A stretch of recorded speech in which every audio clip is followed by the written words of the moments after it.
Fala pessoal! Bom, no vídeo de hoje eu venho trazer um vídeo que eu já vinha planejando há algum tempo, só que eu me sentia um tanto quanto insegura pra vir gravar, porque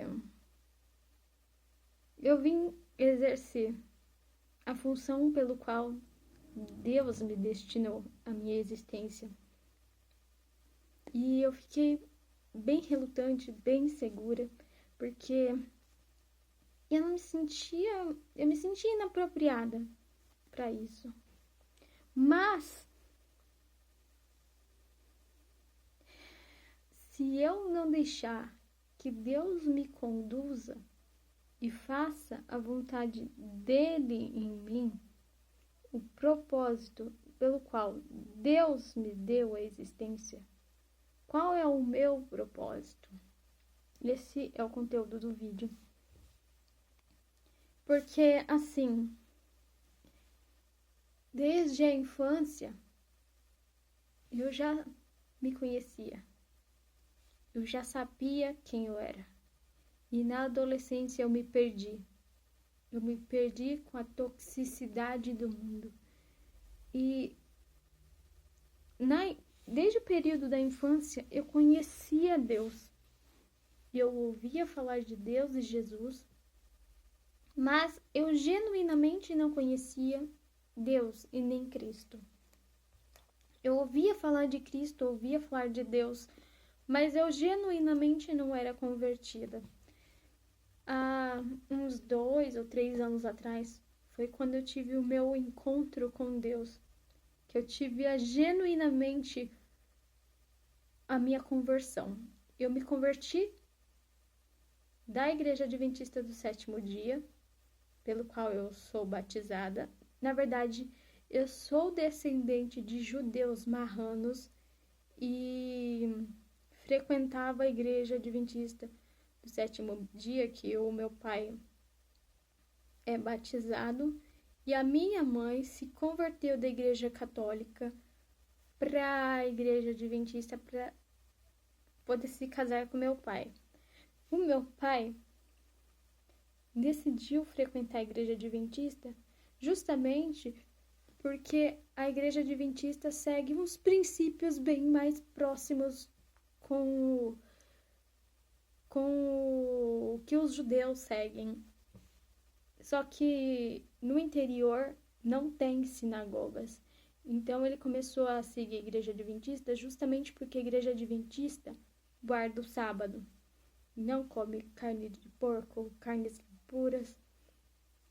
E eu creio que eu fui uma escolha.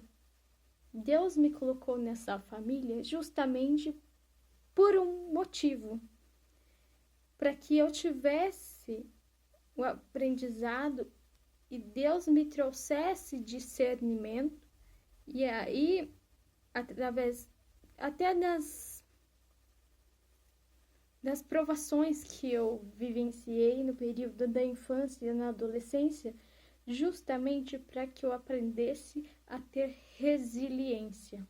Porque Deus vinha me formando e preparando, porque para exercer a função pelo qual Deus me deu, e eu vim descobrir isso há pouco tempo, porque eu genuinamente me converti e passei a ouvir a Deus, a entender a voz de Deus e discernir a voz de Deus e ouvir a Deus genuinamente há uns 2 ou 3 anos, quando eu me converti para a Igreja Católica.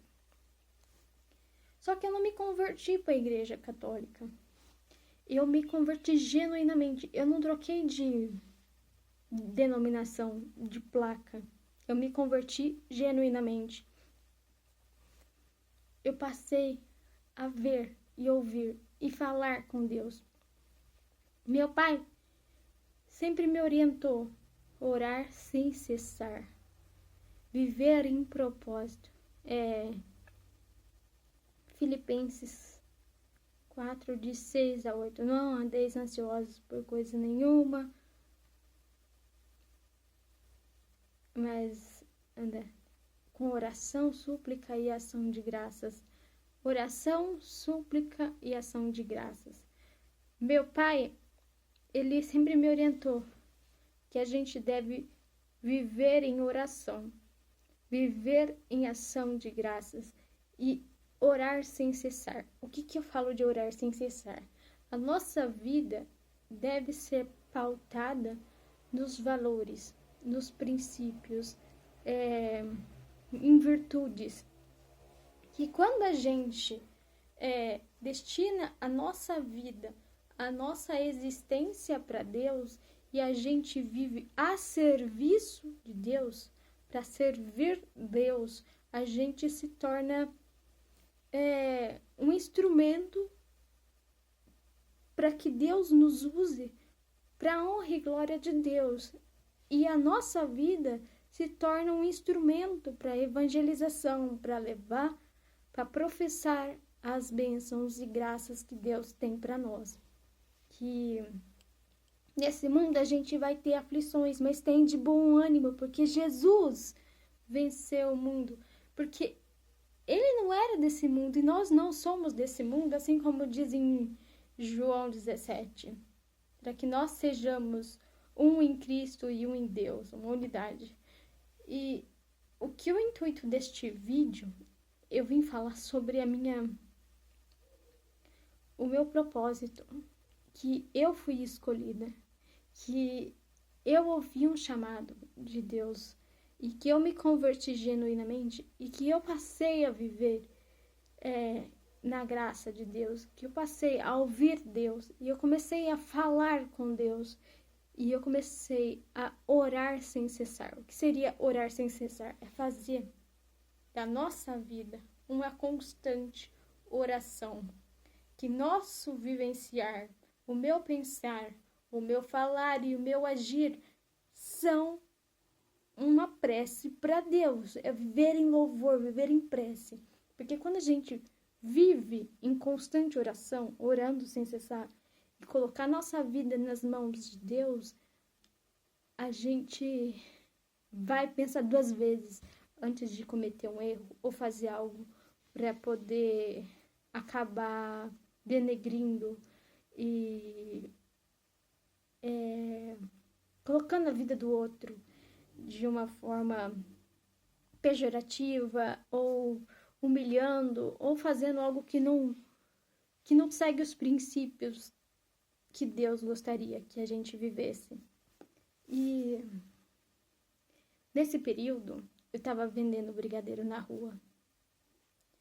E eu vendia brigadeiro na rua e eu começava a ver Deus em tudo. Eu andava orando, eu andava falando com Deus constantemente. E eu vivia orando, eu vivia falando com Deus a todo instante. E eu via Deus em tudo. Certa vez eu estava subindo uma rua aqui, eu não lembro o nome da rua, mas aqui em Botucatu tem uma fábrica de pão de queijo. Conforme eu ia subindo ali tem um rio, um córrego, que tinha árvores e uma plantação de girassóis. E conforme eu estava subindo para ir para a cidade vender os brigadeiros, eu ia contemplando a natureza. Eu olhava o balançar dos galhos das árvores. Eu via os pássaros e eu via o rio, os córregos. E eu falando com Deus, Deus, fale comigo. E eu comecei a ver Deus, de ouvir Deus através da natureza. Eu vi o agir de Deus na natureza. Eu comecei a ver Deus nas pessoas. Eu comecei a ver Deus, inclusive, nas pessoas que eram de situação de rua. Ah, mas, gente, a gente não tem que fazer acepção de pessoas. Jesus, ele andava com os pecadores, ele andava com pessoas em situação de rua, ele andava com as pessoas que as pessoas julgavam, entende? Jesus e Deus quer isso da gente. Ele quer que a gente viva genuinamente, que a gente viva isso. E Ele quer que a gente viva na graça, Ele quer que a gente viva na luz. E quando eu comecei a ver Deus em tudo e falar com Deus constantemente, eu comecei a ver quão próspera, quão abundante, quão rica em paz, em amor, em felicidade genuína e plena, não no externo, não em coisas materiais, não em lugares. Eu não comecei a mendigar a atenção de ninguém. A minha mente começou a ficar em silêncio. Aquela confusão mental que eu vivia ouvindo o tempo todo, que chegava a cansar de tanto que a minha cabeça falava, em questão de pensamento, aquela voz própria que a gente fica martelando na nossa cabeça, que eu não posso, eu não consigo, que eu sou burra, que eu sou feia. Aquela voz silenciou. Porque Deus estava agindo em mim. Eu estava vivendo o propósito de Deus. E eu comecei a me sentir tão abundante e próspera, tão rica, tão próspera, abundante em felicidade, em saúde, em amor, em paz. Eu sentia paz plena. Eu sentia saúde. Gente, eu fui fazer os exames, eu comecei a fazer os exames de rotina para ver como é a questão da minha saúde, porque eu sou extremamente magra, então eu preciso me cuidar. A gente tem que cuidar do nosso corpo, que é templo do Espírito Santo. E eu comecei a fazer os exames de saúde, de rotina, para ver como é que andava o meu organismo. Gente, nos exames de sangue, de urina, fezes, nada. O único problema de saúde que eu tinha era alergia. E cistos de água nos seios. Inclusive, a gente tá em outubro rosa, finalzinho de outubro. Eu preciso falar, se você é mulher, se você tá se apalpando e sentindo algum nódulo, algum carocinho, procure um médico, vá no ginecologista, procure orientação médica. Eu fiz os meus exames disso, eu comecei a sentir um incômodo de uns carocinhos entre a axila e os seios.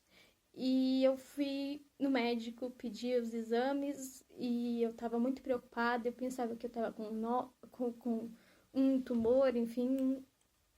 Com a graça de Deus, rezando muito, eu fiz os exames. Eu fiz mamografia, fiz ultrassom. Graças a Deus, não era nada de grave. É indolor. Assim, pra mim, que sou magrinha, quando eu fiz a mamografia, eu não senti dor nenhuma. A mamografia é nada mais, nada menos que um raio-x da mama. E quando eu passei pelo mastologista, ele falou que era apenas um cisto de água. Voltando para a informação anterior, eu me sinto abundante, próspera em saúde, porque não tinha nada de inadequado, de desequilibrado no meu organismo. Eu só tinha ansiedade, depressão, que eu fui tratar com auxílio de acompanhamento de saúde mental pelo SUS, que com uma psicóloga e um assistente social. Eu fui na ginecologista para ver esses nódulos que estavam nos meus seios, que estavam me incomodando. Eu sentia dor, mas graças a Deus não era nada maligno, não era nada prejudicial, que trouxesse risco. Era apenas cistos de água. Ele disse que ele poderia extrair com pulsão, alguma coisa assim, mas eu fiquei receosa e por fim não retirei e eles sumiram naturalmente. E eu me senti abundante e próspera em todos os âmbitos da minha vida. Eu me sentia plena. Eu sentia um amor tão abundante que eu sentia quase que anestesiada, quase em êxtase, de tanto prazer, de tanta felicidade. Não sabia de onde vinha tanta felicidade, não era em coisas materiais, vinha de dentro, não vinha de fora.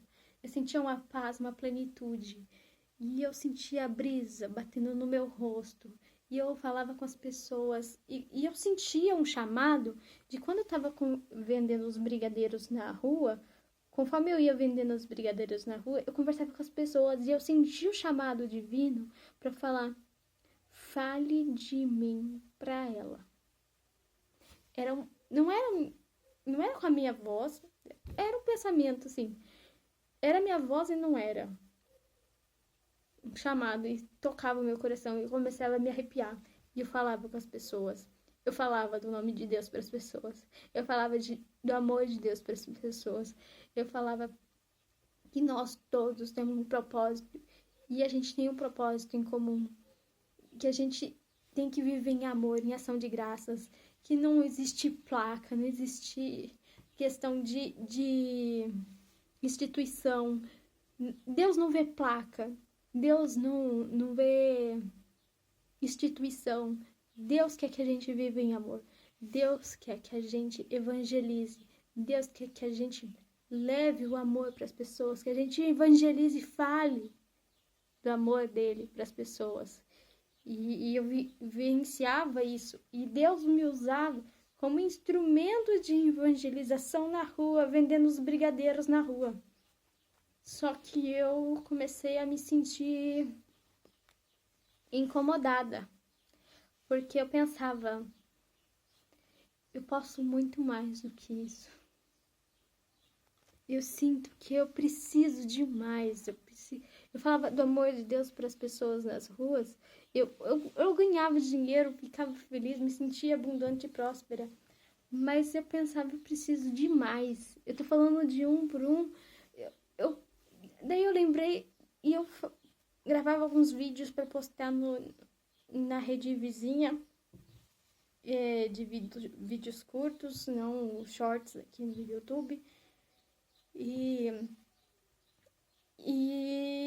eu comecei a pensar, eu tenho um canal no YouTube, eu tenho uma ferramenta que pode propagar algo maior.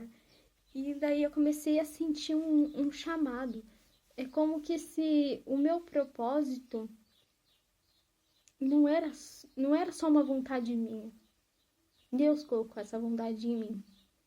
Que eu posso muito. Deus, ele me prometeu riquezas abundantes. Ele promete para você riquezas abundantes. Mas você abre mão de você por ele? Às vezes a gente faz de tudo no mundo, a gente faz de tudo pelas pessoas. A gente abre mão de coisas, abre mão de nós mesmos pelos outros. Só que a gente esquece de Deus. A gente se arruma da melhor maneira para ir em festas, em eventos, até para ir na igreja. Mas Deus está com a gente o tempo todo. A gente deveria vestir a nossa melhor roupa, ser a nossa melhor versão para Deus o tempo todo, porque Ele está presente com a gente o tempo todo. Ele fala conosco o tempo todo, só que a gente não tem a sensibilidade para perceber, para ouvir, para interpretar a voz de Deus. E a gente tem que se vestir da melhor maneira para Deus, todos os dias. Não é só na missa, não é só na igreja. A gente tem que ser a nossa melhor versão para Deus o tempo todo, porque a gente deixa só o refúgio para Deus, só as migalhas, só a carcaça. A gente tem que abandonar os nossos vícios. Cigarro, bebida, orgia, festa. A gente passa mais tempo assistindo televisão, novela, noticiário, de coisas ruins, de tragédia, futebol, enfim. Mas a gente deixa Deus sempre por último. A gente deixa só a nossa carcaça para Deus. Eu senti no meu coração que Deus estava me chamando para um propósito maior. E um propósito maior, que não é só para mim, mas para todo mundo. Deus nos chama para evangelizar. Deus nos chama para professar bênçãos, prosperidade, abundância, porque Deus é abundante e próspero. Ele é o Criador do universo, Ele é Criador de tudo. Nós somos uma fagulha, uma proporção em questão universal, uma molécula, um átomo, na imensidão que é o universo. Mas se cada um fizer a sua parte e a gente viver um propósito maior, que nós existimos para viver em amor, em ação de graças. E Deus me chamou pelo meu nome. Deus me conduziu, me chamou pelo meu nome. Eu herdei um nome tão lindo. E sabe, quando eu percebi que eu podia mais do que só falar de Deus na rua, e eu tinha um canal no YouTube que eu queria voltar a gravar, eu queria voltar a escrever no blog, agora eu tenho o Substack, que eu preciso voltar a escrever, que ainda me sinto um pouco insegura, mas eu percebi que essa vontade não era apenas minha, não era só minha. Deus me pôs uma sementinha, Deus colocou uma sementinha no vosso coração desde quando você era criança, mas a toxicidade do mundo, as pessoas que nos rodeiam, televisão, os professores, colegas de escola, falaram, não, você está viajando, isso não dá futuro.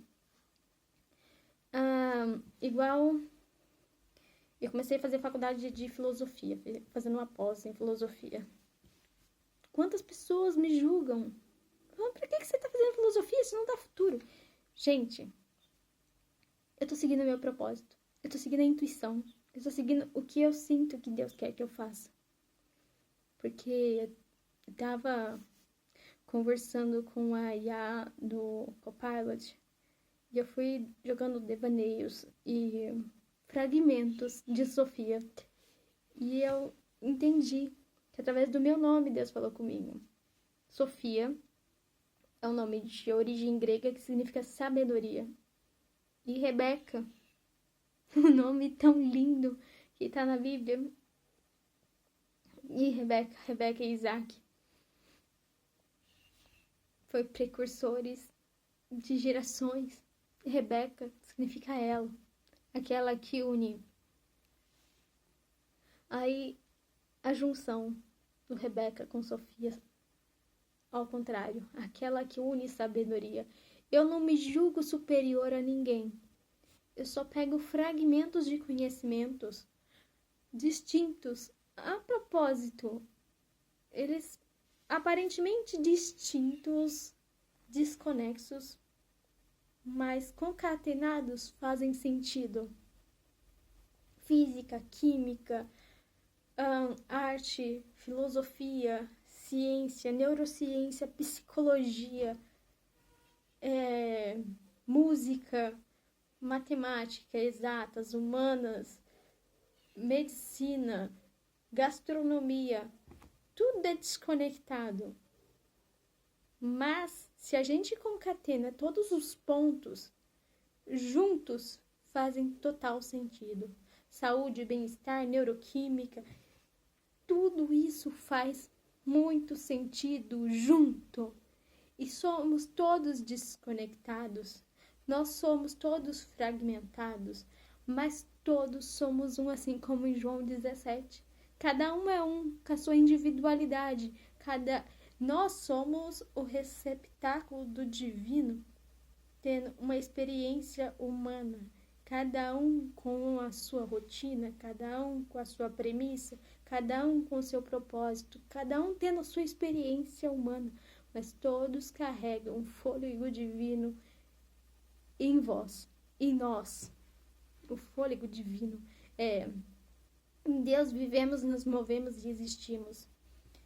E eu senti o intuito que Deus me chamou para falar, para professar sobre amor, sobre virtude, sobre sabedoria e pegar todo o meu repertório de vivência, de experiência, de conhecimento que eu vinha absorvendo durante anos e anos, que eu absorvi através dos meus pais, na escola, na faculdade, nas minhas experiências, nas minhas vivências, e sistematizar, condensar e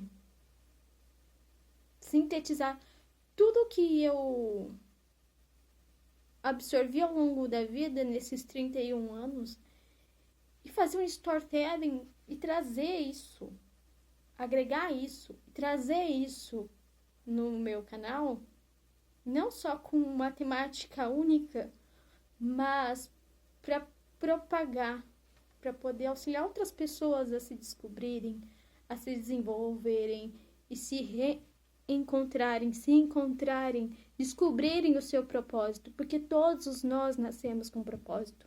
Deus plantou uma sementinha no vosso coração desde a infância, você sabia quem você era, mas a toxicidade do mundo fez você se perder. O intuito desse vídeo é fazer você se encontrar. Eu pedi para Deus, em oração, que eu fosse conduzida, para que eu fosse ferramenta de evangelização, que eu fosse a luz no meio da escuridão, que eu fosse a luz nas trevas, que dissipasse as trevas, que dissipasse a escuridão. Eu pedi para Deus que eu fosse um espelho, que as pessoas vissem o reflexo delas em mim, e que não que elas vissem a mim, que eu não quero ser Cristo, eu quero ser como Cristo, viver como Cristo e usar Ele como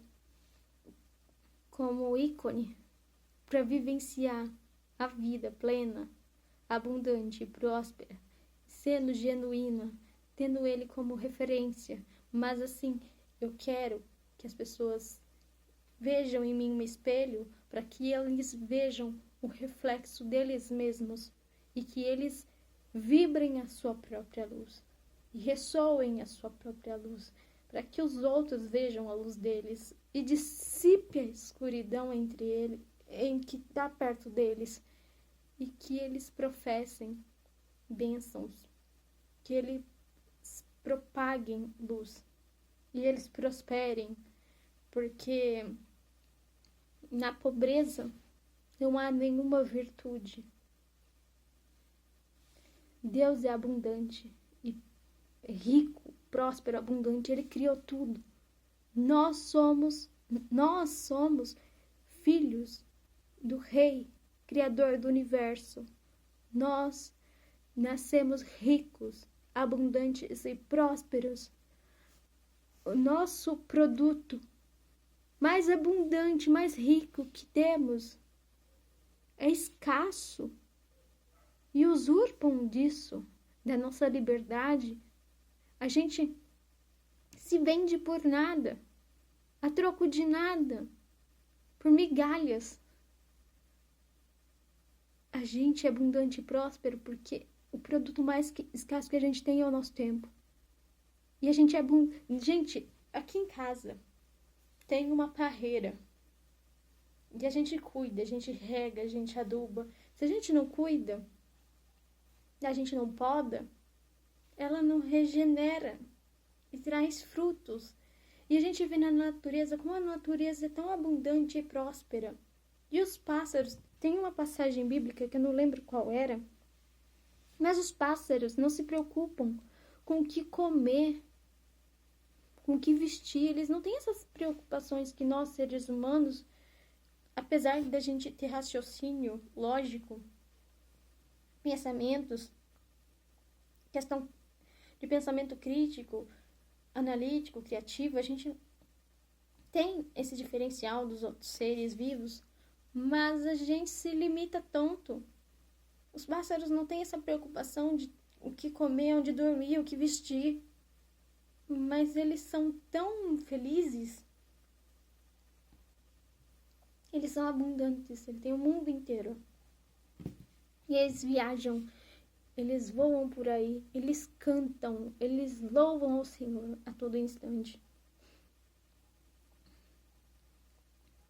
E eu vejo a uva verde agora, ela vai madurar. O quão abundante e próspera nós somos. A gente é rico, abundante e próspero. O produto mais escasso que a gente tem é o nosso tempo. E tem a parábola lá dos talentos, que a questão escondeu e que o outro multiplicou. A gente não tem que esconder, a gente tem que multiplicar o que Deus nos deu. O nosso tempo é escasso, é valioso, a gente tem que multiplicar isso. A gente é abundante. A gente é rico, abundante e próspero, genuinamente. Só que a gente busca isso no externo. Riqueza, riqueza em todos os... prosperidade, riqueza, abundância em todos os âmbitos da nossa vida. Porque muitas pessoas mentalizam a questão de pobreza. O que é pobreza? Pobreza é tudo aquilo que falta. É escassez, carência, escassez, falta de amor, falta de saúde, falta de paz, falta de felicidade, falta de tempo, questão geográfica. Não tenho onde morar. Não tenho o que comer. Eu trabalho tanto, não tenho tempo para os meus filhos, eu não tenho tempo para minha família. Eu me desgasto tanto trabalhando que a minha saúde está debilitada. A questão não tem saúde mental, a minha cabeça vive atribulada e preocupação com pagar contas. É questão, pensamento de escassez, sabe? Isso gera só ansiedade, fobias, nervosismo, e isso prejudica, traz instabilidade emocional, e isso deteriora a nossa energia, fica tão baixa que acaba interferindo na nossa saúde física. A nossa saúde física fica debilitada. A gente busca muito questão de... quer ter saúde, mas não zela da saúde. Eu quero ter amor, paz, felicidade, abundante, próspero, genuinamente próspero. Quando você começa a se sentir grato e ver que a gente é tão abundante, a gente contemplar a natureza e ver quão abundante a gente é. A gente tem uma família. Quando a gente tem um lar, quando a gente tem pessoas, que não falta nada pra gente, a gente esquece de agradecer. Se você tá vendo esse vídeo, provavelmente você tem internet, você tem um celular, você tem onde morar, você tem o que comer. A gente tem que ser grato pelo que a gente tem. Quando a gente é grato com o pouco que a gente tem, a gente se sente tão próspero, tão abundante, e que isso vai alimentando, vai nos preenchendo. Aquele vazio, essa crise existencial, essas inseguranças se dissipam. E pobreza é tudo o que falta. Carência. E eu comecei a me sentir tão próspera e abundante. Quando eu comecei a agradecer, a ser grata, eu me sentia rica, próspera, abundante, genuinamente, em amor, em saúde, em felicidade, em paz. Mas não no externo. Eu não buscava essas coisas em pessoas, em lugares, em objetos. Porque não é no externo que está isso. É dentro de nós. A gente encontra paz, felicidade, amor, saúde. Essa plenitude, genuíno, abundante, pleno, interno. A gente se encontra com Deus dentro de nós. Deus não está em templos. Deus não está em instituições, em placas. Deus fala com a gente através de dentro de nós. ele nos intui, ele mostra para nós. Quando você lê a Bíblia, você passa a ter discernimento e começa a interpretar como é que ele falava com os profetas, com os patriarcas dos períodos bíblicos, e a gente começa a interpretar e começa a entender qual que é o meu propósito. Daí eu tava pensando,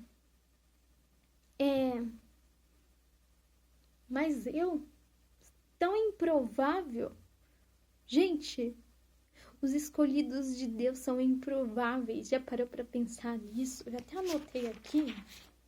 Eu sou improvável. Se você tá assistindo o vídeo até aqui e você entende e vê que isso ressoa contigo, comente aqui, eu sou improvável, porque eu abandonei. Eu ganhava dinheiro, ganhava muito bem vendendo brigadeiro na rua. Dava trabalho, mas eu me sentia abundante e próspera, falando do amor de Deus para as pessoas na rua, mas eu queria mais. Mas esse desejo de querer mais não era só meu.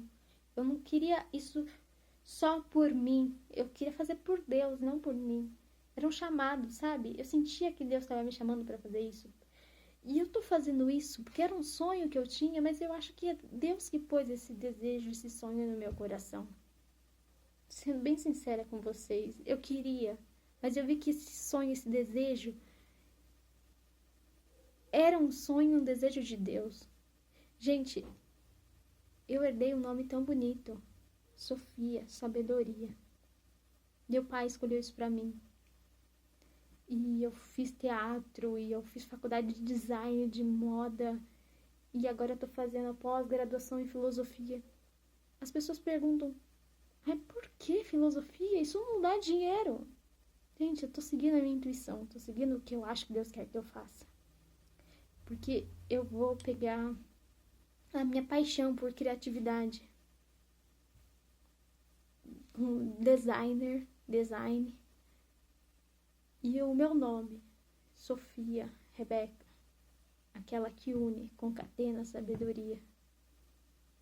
Conhecimentos distintos, fragmentos distintos de sabedoria e cria um desígnio, designar, fazer um mood board, concatenar elementos, fragmentos que distintos, que separados aparentemente não faz sentido, mas unificados e concatenados fazem sentido. E eu sou improvável.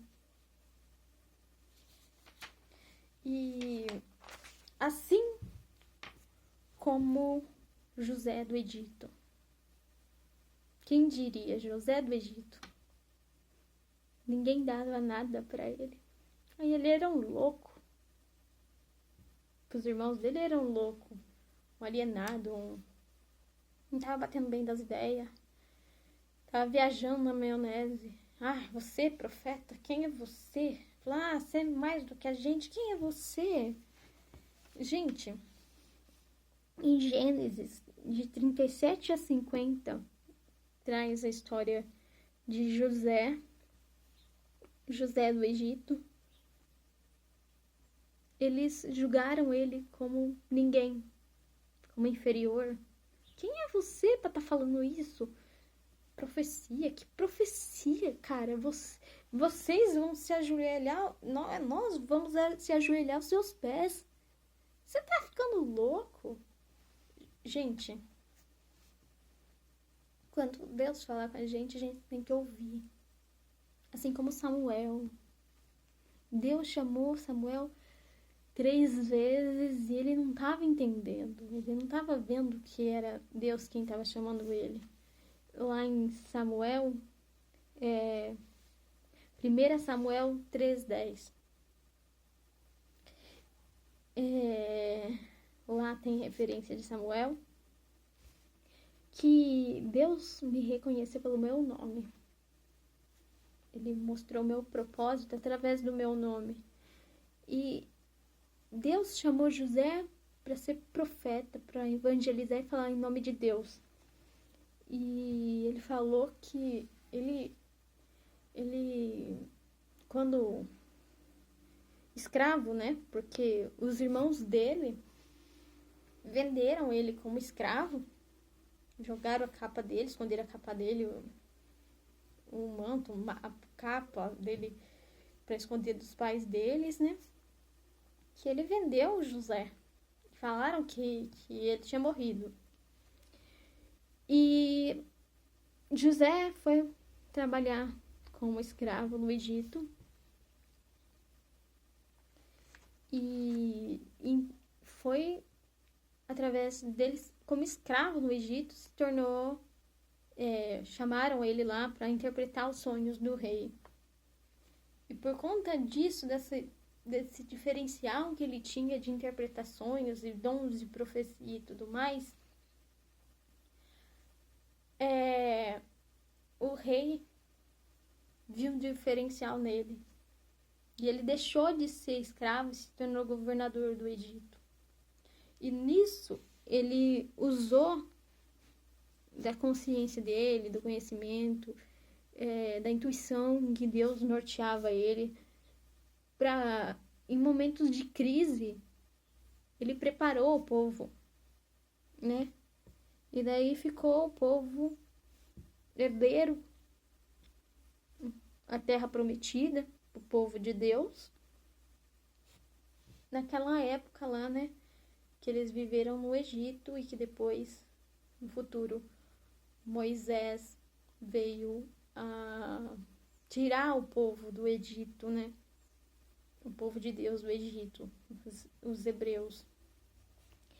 E nós temos aí, como referência também, em Êxodo 4:10 e Êxodo 4:2, Êxodo 4:10 e Êxodo 4:12, que Moisés ele sentia dificuldade na fala, mas Deus chamou ele para trabalhar para ele, viver a serviço para ele.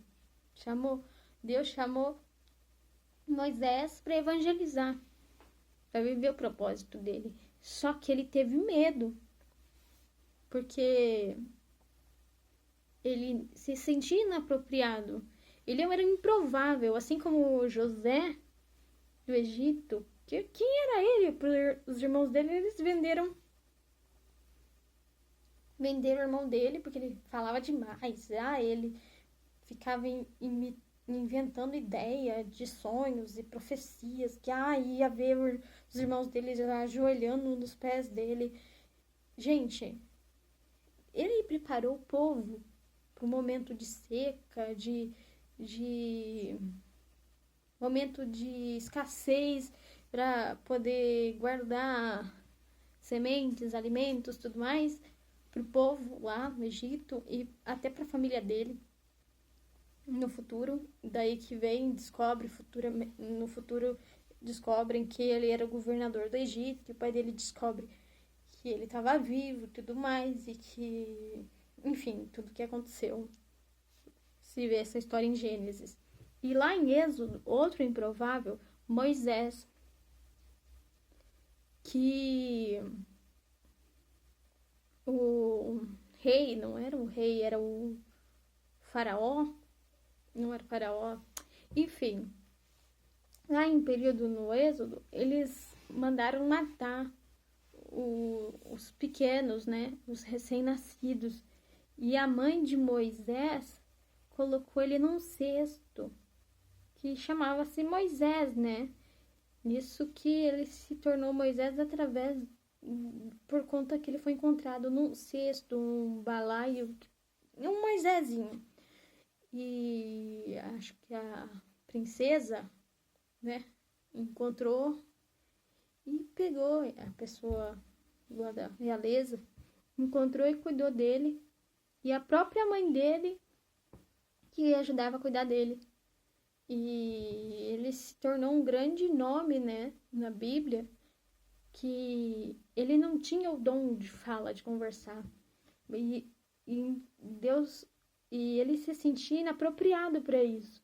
Chamar para evangelizar e pegar o povo dele e resgatar o povo dele. E ele sentia improvável, mas Deus falou que não, que ele ia auxiliar ele. E Arão foi a boca dele, o irmão dele, foi a boca dele para falar com a multidão e com o faraó e com o imperador, o rei, enfim, na época, naquele período lá. E isso a gente vê em Êxodo, que são dois improváveis, José, do Egito, e Moisés, que ele sentia dificuldade de fala. E em Jeremias 1:5, a gente tem também a referência aí de Jeremias, que ele foi chamado para ser profeta para Deus e ele se sentia incapacitado. Ele não queria, que para ele não é questão de um fardo, ele não desejava isso, ele não se sentia preparado para isso, mas era a vontade de Deus. E ele já foi preparado, ele já nasceu para isso. Lá em Jeremias 1:5 fala que antes mesmo dele ser gerado no ventre da mãe dele, ele já o conhecia. E assim como Samuel, né? Lá Samuel fala que foi chamado pelo nome. Deus já nos conhecia pelo nome. Em Jeremias, ele já formou ele antes mesmo de ser gerado no ventre da mãe. Que Samuel e Jeremias ambos foram profetas. E Samuel 16:7, a gente traz a referência de quando Samuel unge Davi para ser rei, né? Mas assim, Davi é outro improvável que foi chamado ali, que não foi chamado, mas um chamado, né? Que é um improvável. Davi era menor que Golias. Quem era Davi para Golias? Ele era pequeno e ele, o que você vai fazer com essas pedrinhas, tudo mais, enfim. Ele foi com 3 pedrinhas lá, totalmente improvável. Baixinho, franzino, não sei. Totalmente improvável. Quem seria Davi para matar Golias? Ele foi lá como se fosse um estilingue com 3 pedras. Matou o gigante. E se tornou um imperador, um rei. Que futuramente, né, o seu sucessor foi o seu filho Salomão. Que é o Salomão, a gente tem o livro de Provérbios na Bíblia que faz referência da sabedoria. E a gente tem os improváveis, mais alguns improváveis em Atos 3:2, não, Atos 3:24, e temos também referências lá em Mateus 4:19, lá no Novo Testamento. No Novo Testamento temos diversos relatos, porque os discípulos de Jesus, Pedro e Tiago, eles eram irmãos, eram pescadores. Quem seriam eles? Profetas de Cristo? Aliás, Jesus veio, Deus, Filho de Deus, veio em forma humana, nasceu uma manjedoura, filho de uma mulher simples, gerado no ventre pelo Espírito Santo, mas filho adotivo de José, um carpinteiro, humilde, simples. Ele seria o príncipe o príncipe da paz, filho de Deus, totalmente improvável aos olhos humanos. Aos olhos humanos, quem é Sofia? Aos olhos humanos, totalmente improvável que eu faça história, totalmente improvável. Mas se eu fizer, assim, como profetas dos tempos da Bíblia,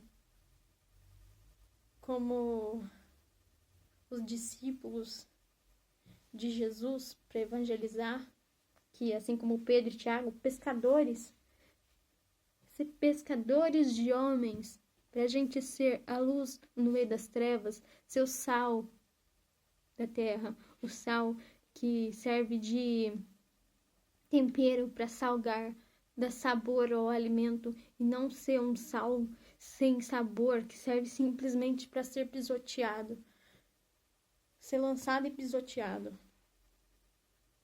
Agora, quem é Sofia? Improvável?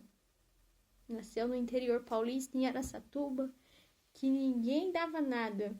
O pessoal julgava, humilhava, sofreu de bullying. Baixinha, franzina, não tinha nada. Conquistar ela e o noivo dela, uma moto, quitar essa moto em 10 vezes. Assim, trabalhando dignamente, empreendendo, não, sem registro em carteira, vendendo brigadeiro na rua, vendendo lanche por delivery, fazendo entrega com a gente mesmo. Quem é Sofia? Um desejo, meu propósito, não é só meu. Foi Deus quem pôs no meu coração. Sou totalmente improvável. Eu tenho esse canal há 16 anos. Será que eu vou conseguir alguma coisa? Quase não tem visualizações, quase não tem inscritos. Já pensei em desistir diversas vezes. Mas se não fosse Deus que colocasse essa minha vontade no meu coração para viver a serviço do amor, viver a serviço de Deus, ser instrumento de Deus para a evangelização, eu não teria continuado. Eu já teria desistido. Eu abri mão de coisas para viver o propósito, para viver a vontade de Deus. Eu comecei a fazer filosofia para entender os pensadores antigos, porque eu tenho repertório de sabedoria, de conhecimento, de discernimento sobre as coisas, de vários assuntos distintos, desconexos, mas que juntos fazem sentido. Que nós separados, cada um com a sua vida, mas todo mundo é um. E a gente pode ser um no todo, e viver em amor, e viver em graça, em propósito. Qual é o seu propósito? Quem é Sofia? Improvável. Por que você tá fazendo filosofia? Isso não dá dinheiro. Por que você parou de vender brigadeiro? Pra fazer filosofia? Mas isso não dá dinheiro. Totalmente improvável. Ninguém dá nada. Ninguém imagina nada. Eu, totalmente insegura, improvável. 16 anos com um canal no YouTube.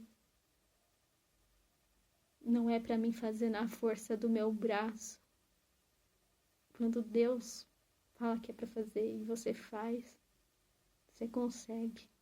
Porque não vai ser na força do braço. Para os olhos humanos, isso é improvável. Seguir dancinha, seguir tendência.